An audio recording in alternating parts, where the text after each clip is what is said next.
जी, वो आपके भैया बुला रहे थे आपको।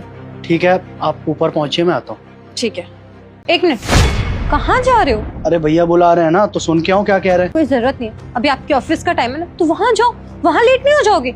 उनके पास तो बतेरा पैसा पड़ा हुआ है, उनको कोई जरूरत नहीं है काम करने की। हम इतने रईस नहीं है और हमें काम की जरूरत है, तो आप अपने काम की कदर करो और वहाँ जाओ। उनको क्या है, खाली पीली उन्हें कोई टाइम पास करने वाला चाहिए बैठ के बातें करने के लिए, इसलिए बुलाते रहते हैं आपको। अरे 5 ही मिनट तो लगेगा भैया से बात करने में, और मुझे बहुत अच्छे से पता है कि भैया बेवजह नहीं बुलाते, उन्हें जरूर मुझसे कोई काम होगा इसलिए बुला रहे हैं। और उन्हें भी पता है मेरे ऑफिस का टाइम हो रहा है, तो ज्यादा समय नहीं लेंगे मेरा। चुप बैठो। तो मेरा पति होके मेरी ही बातें नहीं मानते।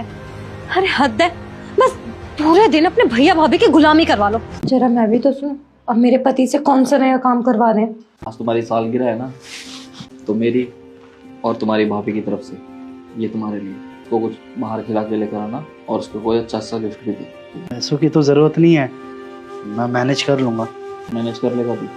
अरे मुझे अच्छे से पता है कि पिछले 3 महीने से तेरे पास नौकरी नहीं है। आपको कैसे पता कि 3 महीने से मेरे पास नौकरी नहीं है? वो भैया, उस दिन मैंने आपको सुन लिया था जब आप फ़ोन में बात कर रहे थे बाहर, और फिर मैंने इनको सब कुछ आकर के बता दिया। उस टाइम मुझे यही सही लगा कि इनको ये बात पता होनी चाहिए। एक बात बताइए देवर जी, आपने इनको आकर के क्यों नहीं बताया कि अब आपके पास आपकी नौकरी नहीं रही है? आप खुद सोचिए ना, इनको कितना बुरा लग रहा होगा इस टाइम कि इतनी बड़ी बात आपने अपने भैया से छुपाई। मैं अच्छे से जानता हूँ कि अब हमारे बीच वो बचपन वाली बात नहीं रही है। तेरी भी शादी हो चुकी है और मेरी भी शादी हो चुकी है।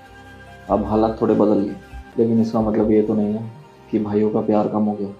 बड़ा भाई होने के नाते मैं अपनी जिम्मेदारी निभाना अच्छे से जानता हूँ, और माँ बाप के जाने के बाद मैं ही तो हूँ जिसने तेरा अच्छे से ख्याल रखा है।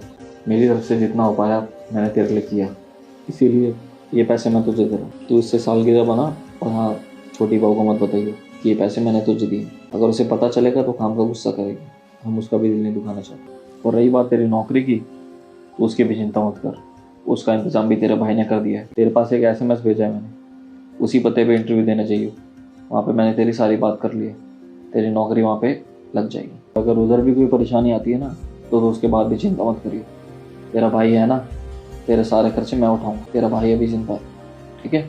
लेकिन भाई मेरे से एक वादा कर, आगे से तेरे को कोई भी परेशानी या फिर दिक्कत आएगी ना, तो सबसे पहले तू मुझसे डिस्कस करेगा।